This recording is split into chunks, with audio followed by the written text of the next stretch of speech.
Her name was Angela. To her neighbors, she looked like any small-town wife and mother in rural Ohio. Smiling at the grocery store, waving at church. But beneath the surface lived a darker truth, one that would end with betrayal, fire, and whispers of pure evil. Back in 2006, Daniel Miller was only 18, just a kid from a hard-working family. He was smitten with Angela, his pretty neighbor. To him, she was perfect, untouchable. He swore to friends that he'd rather die than live without her. Within months, they married. For 12 years, the marriage looked normal. 2 kids, birthday parties, family photos on the porch. Neighbors saw a happy couple making a modest life together. But behind those walls, arguments simmered, trust eroded, and Angela began to see her husband not as a partner, but an enemy. Daniel worked construction jobs in Cleveland, driving hours each week. Angela followed him at first, but she hated the city. No friends. No family. She despised how he let buddies crash in their apartment, drinking and using drugs. Eventually, she begged to move back to her hometown. Daniel wanted peace, so he agreed. Angela returned with the kids, while he stayed in the city to earn money. He drove home on weekends, sent what he could. But Angela was suspicious. She believed he wasted cash on drugs or another woman, feeding jealousy that never stopped. Money became the battleground. Angela demanded more than Daniel could provide. He picked up extra shifts, but every dollar disappeared. Sometimes, his relatives chipped in just to ease the tension. Still, she accused him of betrayal. In her eyes, late visits and short stays were proof of cheating. Desperate to keep her happy, Daniel adjusted his schedule. 5 days in Cleveland, weekends at home. He thought compromise would heal the rift. For a moment, it worked. But suspicion is poison. In Angela's mind, every mile of distance became another lie, another betrayal waiting to explode. Not long after, Daniel began complaining of sharp stomach pains. Cramps that struck out of nowhere. He told his mother and sister, who brushed it off as bad food from greasy city diners. Even Angela dismissed it, assuring him it was nothing serious. But she knew differently. Because Angela was the cause. Small, careful doses of poison slipped into his meals when he came home. Just enough to weaken him, never enough to raise alarm. For months, she watched him suffer, hiding behind concern, masking every dose with the trust of a devoted wife. 4 months passed. Daniel grew thinner, weaker, but still tried to push through. He swallowed painkillers, antacids, anything cheap from drugstores. Angela kept repeating the same line, "It's just the food up in Cleveland." He believed her. Because why wouldn't he? She was his wife, the mother of his kids. By month 5, Daniel's body was failing. He clutched his stomach in front of relatives, too embarrassed to see a doctor. His sister urged him to get checked. He agreed, but Angela insisted it wasn't necessary. She promised to cook clean food. He trusted her one more time. Then came Angela's birthday. Daniel wanted to surprise her. He left work early, drove hours home, and threw a small party with family and neighbors. Laughter filled the house. For one night, everything looked normal again. Nobody realized it was Daniel's final celebration, staged inside his own death trap. The next morning, his sister reminded him of the doctor's appointment she booked. Daniel said he'd go, but Angela stopped him. She told him to rest, promised to make soup and fresh juice to settle his stomach. Relieved, Daniel changed clothes, laid down, and placed his trust in her again. Angela moved calmly through the kitchen, preparing the meal. A bowl of soup. A glass of juice.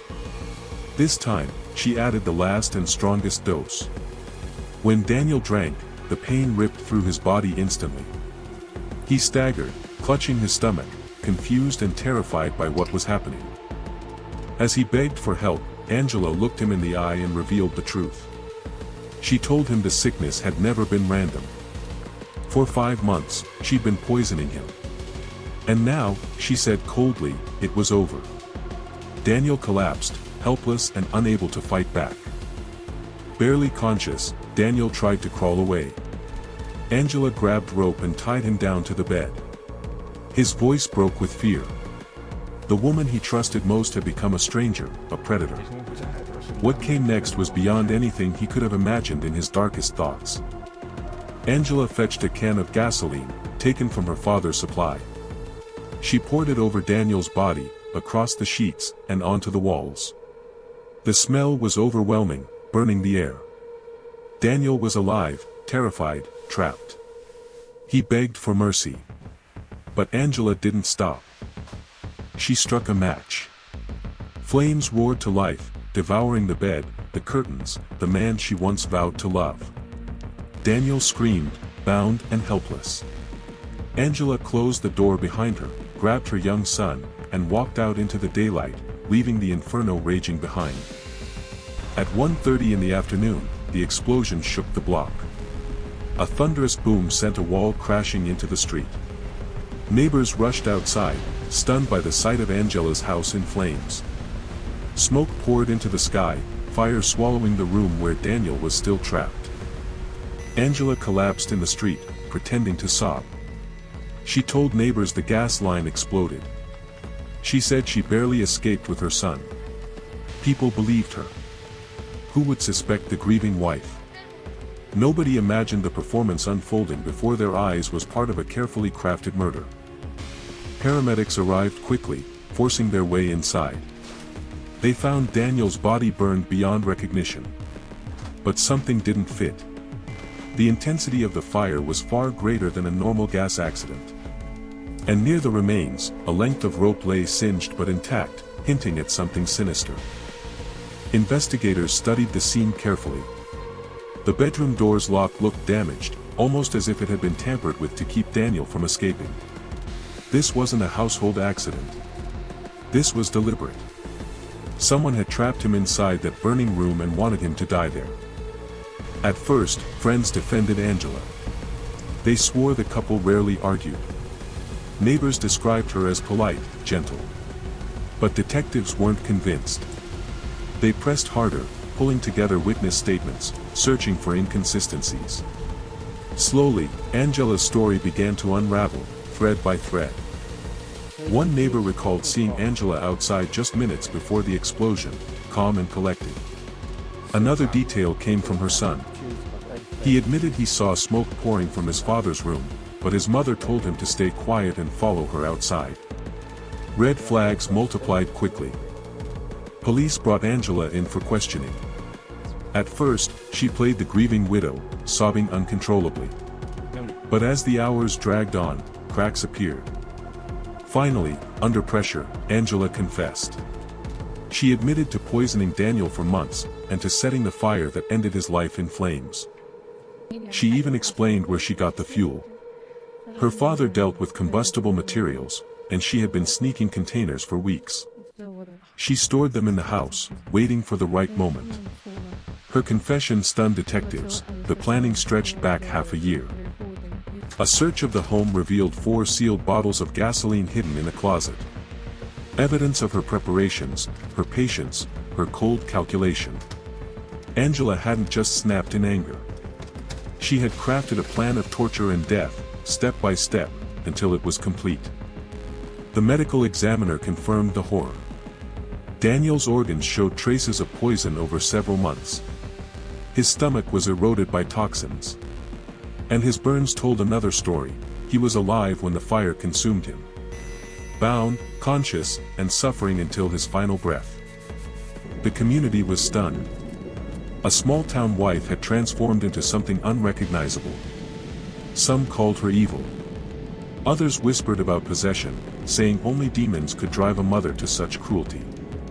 In quiet Ohio farmhouses, people locked doors, wondering how they could ever trust anyone again. Her children were left broken. One parent murdered. The other facing trial for the crime. Neighbors who once saw a family at church now looked at 2 orphans, robbed of innocence, forced to carry the scars of betrayal for the rest of their lives. Angela's trial was swift. jurors heard the confession, saw the bottles of fuel, studied the medical reports. Every detail painted her guilt beyond doubt. They didn't take long to decide. The verdict was unanimous, guilty of first-degree murder, with no chance of parole. The judge sentenced her to life in prison. Reporters filled the courtroom, capturing her blank expression as she heard her fate. There would be no escape, no redemption. Angela would spend the rest of her days behind bars, haunted by the fire she started. This case is a chilling reminder. Evil doesn't always lurk in the shadows. Sometimes it lives inside the person you share a bed with, disguised as love. And sometimes, the most dangerous monsters are the ones who look like family, smiling right next door.